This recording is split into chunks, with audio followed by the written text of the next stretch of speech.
um salmo.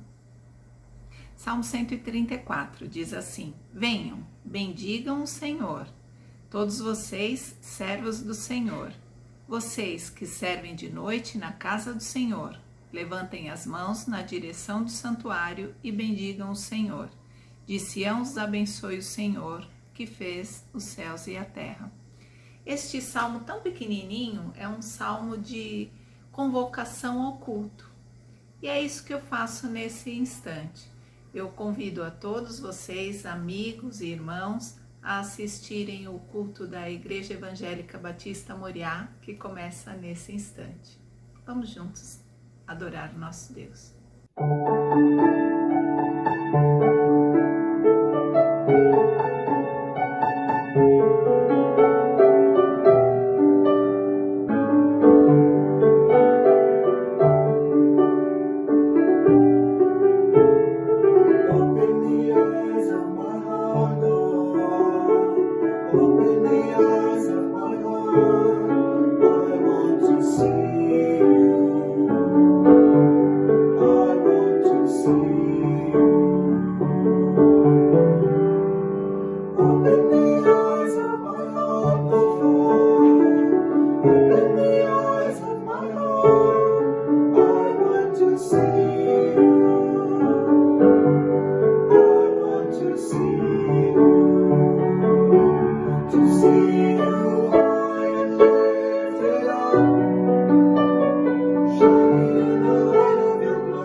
Olá, irmãos da Igreja Batista Moriá.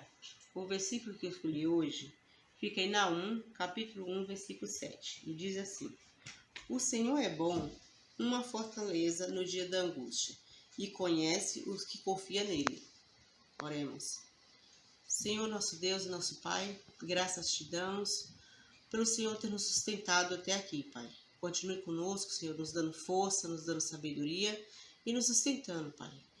E abençoa, Senhor, que a cada dia nós possamos a confiar mais e mais em Ti, Pai.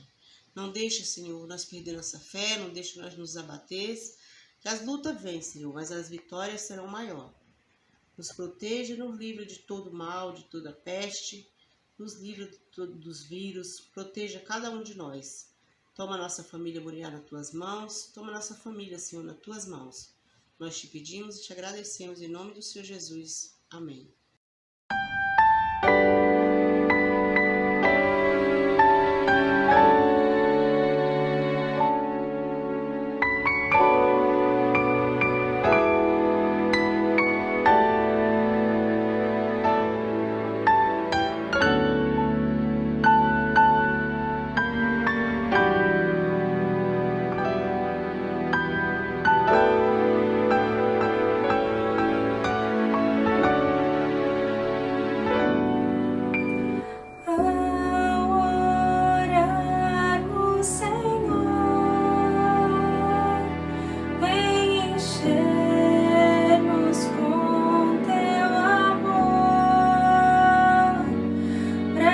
aquecermos do mundo as pressões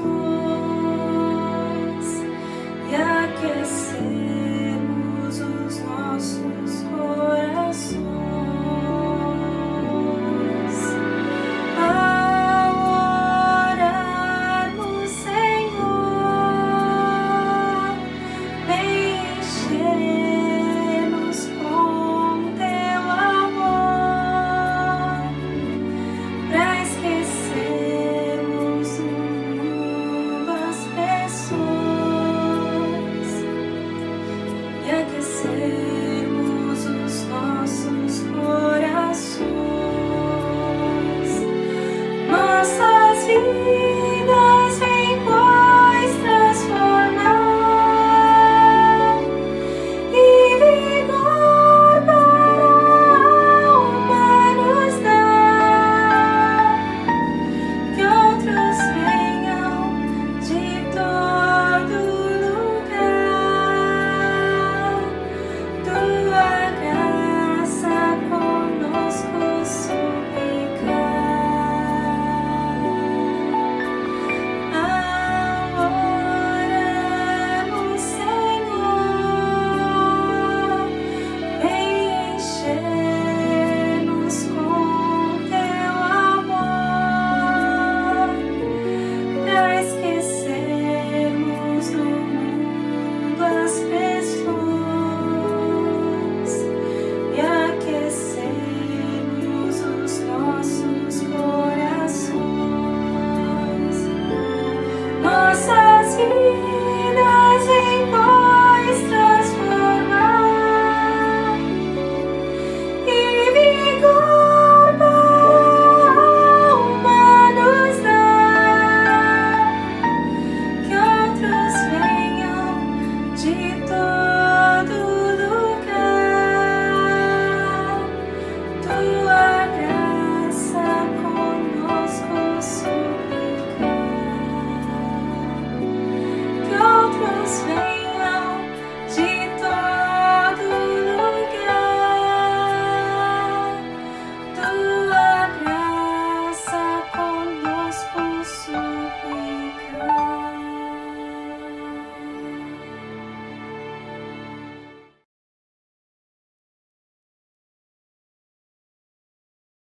Bom dia, irmãos da Igreja Evangélica Batista Moriá. Bom dia aos amigos que nos acompanham nesses estudos sobre os personagens no domingo.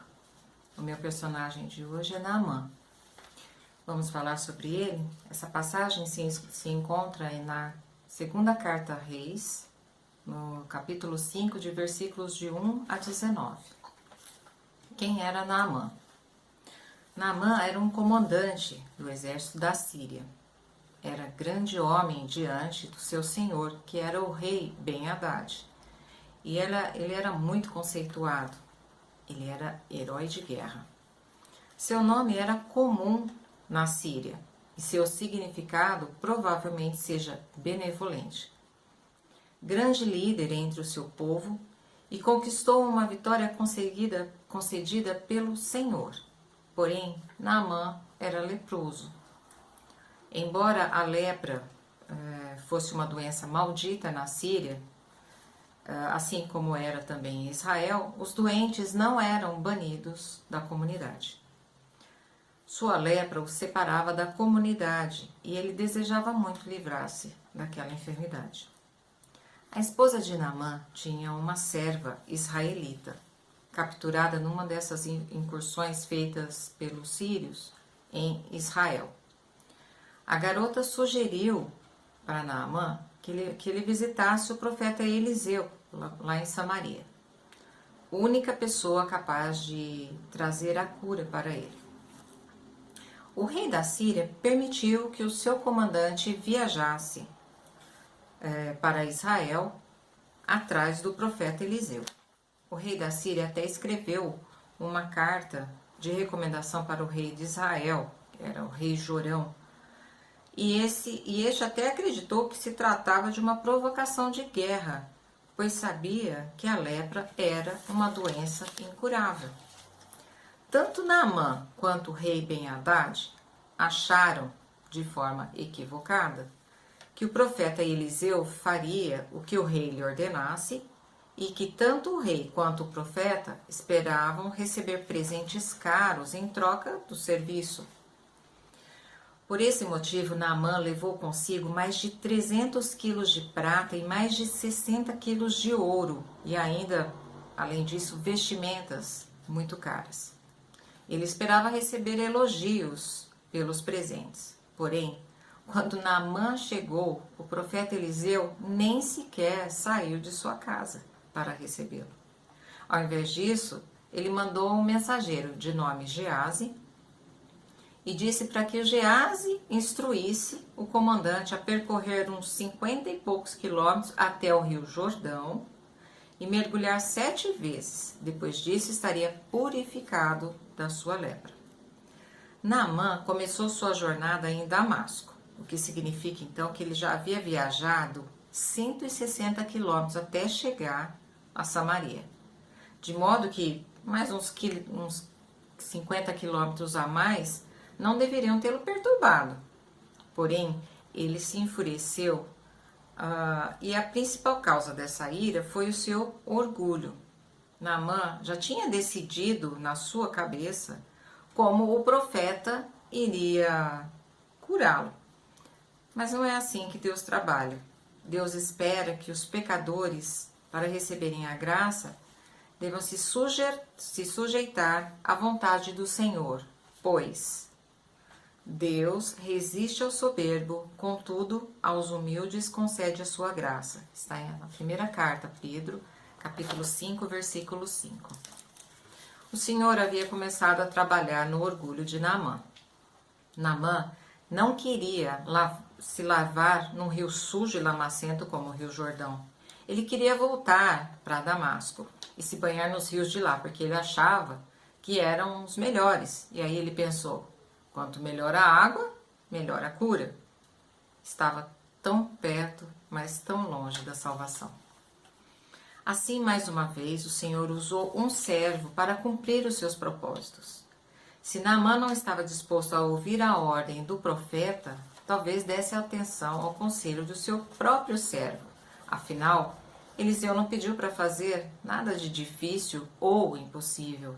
Pediu apenas para obedecer uma ordem simples, realizando um ato de humilhação, mas não de desonra. Então, muito a contragosto, foi até o rio Jordão e, assim como lhe foi pedido, mergulhou 7 vezes, ficou totalmente curado da lepra. Sua pele se tornou como a de uma criança. Bom, em resposta à sua cura, Naamã ficou muito grato. E nos versículos 15 e 17 ele diz: Eis que agora conheço que em toda a terra não há Deus, senão em Israel. Porque nunca mais oferecerá este teu servo holocausto, nem sacrifício a outros deuses, senão ao Senhor. Sua afirmação do poder e da misericórdia de Deus levou-o não só a adorar ao Senhor, mas também a pedir perdão.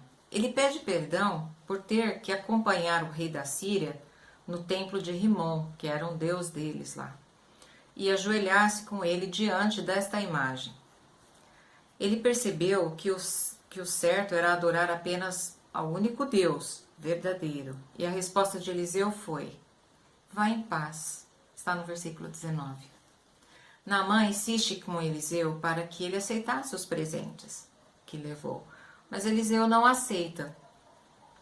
E sem se achar ofendido pela recusa, Naamã pede a Eliseu que lhe fosse dado 2 mulas carregadas de terra de Israel para poder adorar ao Senhor em solo israelita, muito embora vivesse no meio do povo pagão. E assim, Naamã volta para Damasco. Lições que aprendo com Naamã. A primeira lição que aprendo com Naamã é: aprendo que todos precisam de Deus. O fato é que, até aquele momento, Naamã não tinha se dado conta de que precisava de Deus. Ele era um homem forte, poderoso em termos humanos, comandava o grande exército da Síria, era temido e respeitado pelas pessoas, mas sofria de lepra e fatalmente morreria. Em resumo, Naamã, embora fosse poderoso entre os homens, não tinha poder para se purificar e salvar a sua própria vida. Ele era um homem limitado. Assim como Naamã, muitas pessoas hoje acreditam que a sua riqueza, autoridade, status, fama possam protegê-las e garantir até a salvação da sua alma. Todo e qualquer ser humano, independente da sua condição social, cultural e econômica, necessita de Deus. Em Atos 17, 28 diz: pois nele vivemos e nos movemos e existimos. Segunda lição que aprendo de Naamã. Aprendo que precisamos nos submeter a Deus. Naamã foi até Israel procurar a cura por meio do profeta Eliseu, mas nem foi recebido pessoalmente por ele, e sim por um mensageiro que o orientou a se banhar 7 vezes no Rio Jordão. O texto diz que ele ficou ofendido, porque achava que não estava tendo tratamento digno. Ele até queria voltar para Damasco, mas, orientado por seus oficiais, resolveu fazer da forma como Deus, através do profeta Eliseu, havia ordenado. E aí pôde usufruir da bênção que lhe estava reservada, ficando curado da lepra. Quando entendemos que Deus sabe o que é melhor para nós, que o seu método é o melhor e que ele não está preso às nossas vontades, então nos submetemos a ele e somos abençoados, pois obedecer é melhor do que sacrificar. Está na primeira carta a Samuel 15, 22. Terceira lição que aprendo com Naamã. Aprendo que devemos ter coração grato e quebrantado. Após a cura, Naamã não era mais o mesmo. Seu coração foi quebrantado. Ele agiu com humildade ao voltar para falar com Eliseu e demonstrou profunda gratidão para com Deus. Se converteu a Deus, se arrependeu de seus pecados e pediu perdão até mesmo por atos que viria a praticar e que não eram conforme a vontade de Deus, mas que faziam parte do seu ofício junto ao rei da Síria. A conclusão sobre esse estudo é que, com Naamã, aprendemos que nós precisamos de Deus, que devemos nos submeter a Ele sem questionamentos e que nossa vida deve ser de constante gratidão e quebrantamento diante do Pai, para que possamos ser curados física e espiritualmente e usufruir das maravilhosas bênçãos que Ele nos reservou tanto nessa vida como na vindoura. O desafio para esta semana, para nós, digo que nós possamos abandonar o nosso orgulho e arrogância e buscarmos a presença de Deus diariamente. E assim como está em João 7:38, diz que e de vosso interior fluirão rios de água viva. Então que possamos abandonar tudo aquilo que não agrada a Deus, porque quando isso acontecer, do nosso interior fluirão rios de água viva. Tá certo, irmãos? Que Deus abençoe a todos tenham um excelente dia. Um beijo, com muita saudade de todos. Bom dia.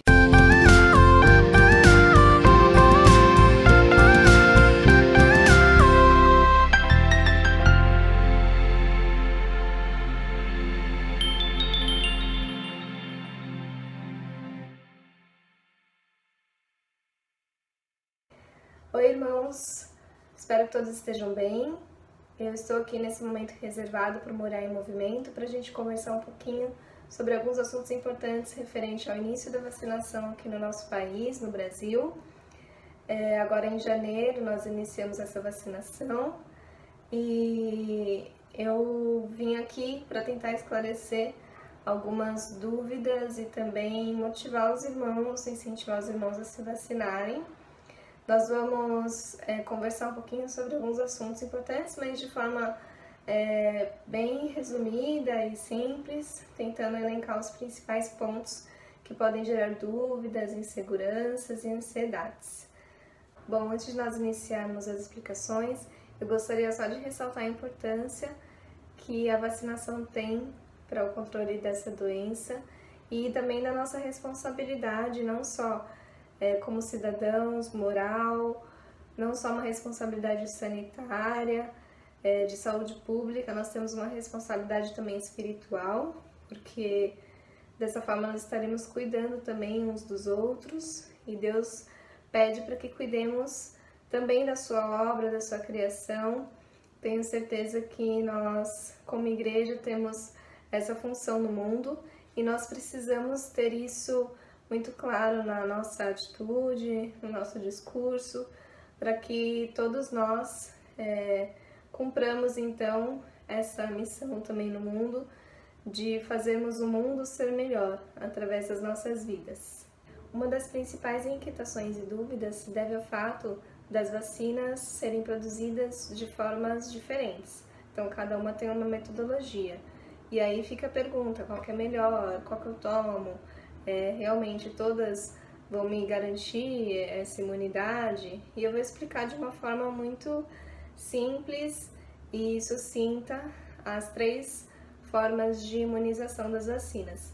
Então, a primeira é do Instituto Butantan, onde utiliza-se uma tecnologia bem conhecida dos anos 80, que é do vírus inativo. Então, pega-se o vírus, multiplica ele, replica-se ele, aquece, esse vírus então é morto, mas persiste a capinha de fora.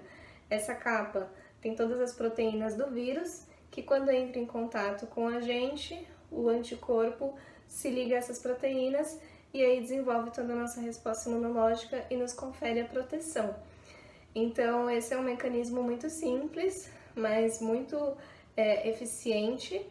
A gente já tem ótimos resultados com outras vacinas, principalmente a população brasileira, e tem sido agora difundido com a Coronavac, e nós temos essa opção, que é a primeira opção de uma metodologia segura. O segundo mecanismo, então, a tecnologia utilizada é aquela empregada na vacina de Oxford, que consiste em inserir o material genético do coronavírus, do SARS-CoV-2, dentro de um adenovírus, que é um outro vírus já bastante conhecido, que causa uma gripe muito, muito leve.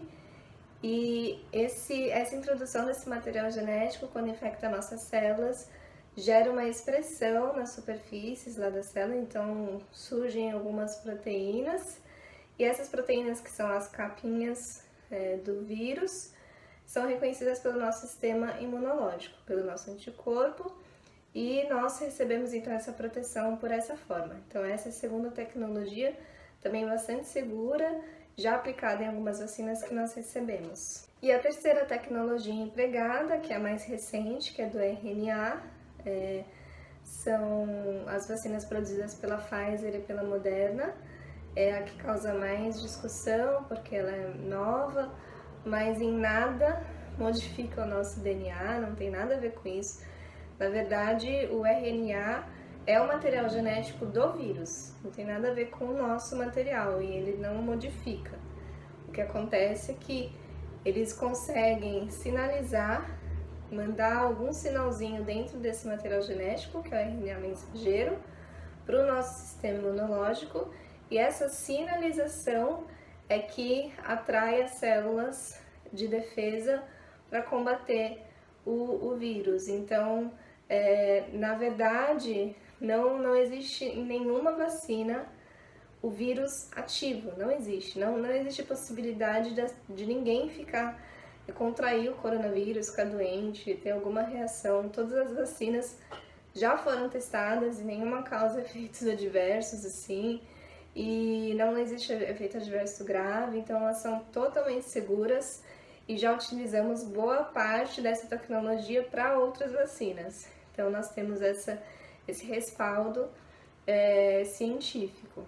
Tendo falado então um pouco das tecnologias utilizadas nas vacinas, eu acho importante falar da questão do tempo, porque muitas pessoas se sentem desconfiadas, ficam desconfiadas porque encurtou o prazo da vacina e isso gera essa insegurança, mas na verdade esse encurtamento tem que ser visto como uma coisa positiva, porque foi uma união, né, internacional de esforços para que a parte burocrática, principalmente, fosse facilitada nesse processo, porque a indústria farmacêutica tem inúmeras questões burocráticas que atrapalham um pouco a aceleração, por exemplo, de um medicamento entrar no mercado. Então, isso foi a grande questão assim da rapidez, e a gente tem que ficar agradecida assim também pelo esforço internacional de acelerar esse processo.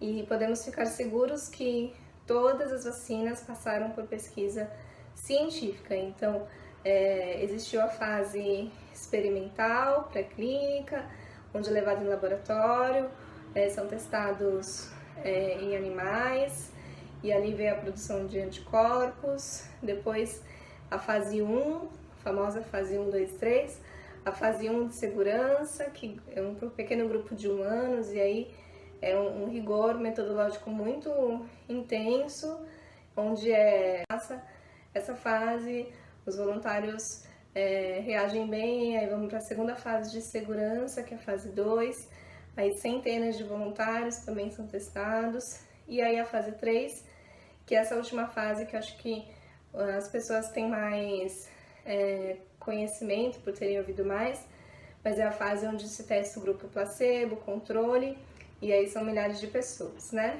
Depois disso tem revisão, né, científica, tem publicação e tem aprovação da vigilância sanitária, para então chegar à fase 4 e ampliar para bilhões de pessoas que seriam no mundo, né? Então, o rigor metodológico se manteve mesmo com o encurtamento do tempo, e nós podemos ficar bem seguros com relação a isso também. Bom, então aqui no Brasil nós temos disponível hoje para a população 2 vacinas, que são a Coronavac e a de Oxford, sendo que a de Oxford começou essa semana, né? Então nós temos a vacina pelo vírus inativo e a vacina pelo adenovírus. Essas 2 vacinas vão ser distribuídas de acordo com a produção. Então, apesar de existir um cronograma, esse cronograma pode sofrer modificações de acordo com a produção de cada instituto, laboratório e também das negociações do governo. Mas todas elas, qualquer uma delas que nós formos receber, elas são seguras, são eficazes, nós podemos receber sem medo algum, e isso que é importante, né? Não existe maior ou uma vacina melhor do que outra, essa segurança nós temos com base científica. Então, tudo que a gente ouve às vezes na internet causa confusão, a maior parte ou todas elas não tem base científica, então é o que a gente chama de fake news, né? São informações de pessoas que às vezes querem causar confusão. E, irmãos, é importante a gente ressaltar que nesse momento nós não podemos ser esse tipo de cidadãos, nós precisamos ter essa responsabilidade. E por fim, não tem como, a gente vai precisar manter realmente as medidas de prevenção mesmo após a vacinação, porque é necessário que a população, 70%, 80% da população esteja vacinada para a gente ter uma segurança mínima. Então nós precisamos realmente continuar com as medidas de proteção, uso de máscara aqui, não é aqui, lavagem de mãos e o distanciamento social a ser feito com bastante responsabilidade. Eu sei que a pandemia tem se estendido muito, mas é uma responsabilidade com a vida, e nós como os cristãos também devemos dar este exemplo, não participar de aglomerações, não participar de festas, isso vai contra o que Deus espera de nós também. Eu espero ter respondido a maior parte das dúvidas gerais. Se algum irmão tiver uma dúvida específica e quiser entrar em contato comigo, também estou à disposição no que eu puder responder ou que eu puder indicar como resposta, como sugestão de leitura também, eu estou disponível para isso. E que Deus nos abençoe. Nós com certeza chegamos no começo do fim.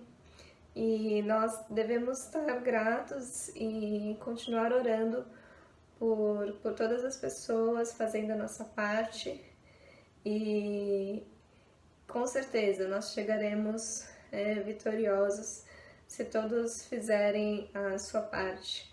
Que Deus abençoe a todos e um beijo.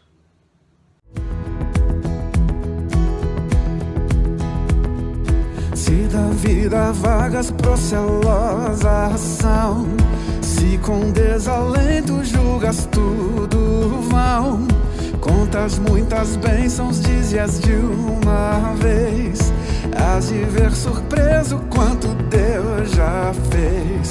Contas bênçãos,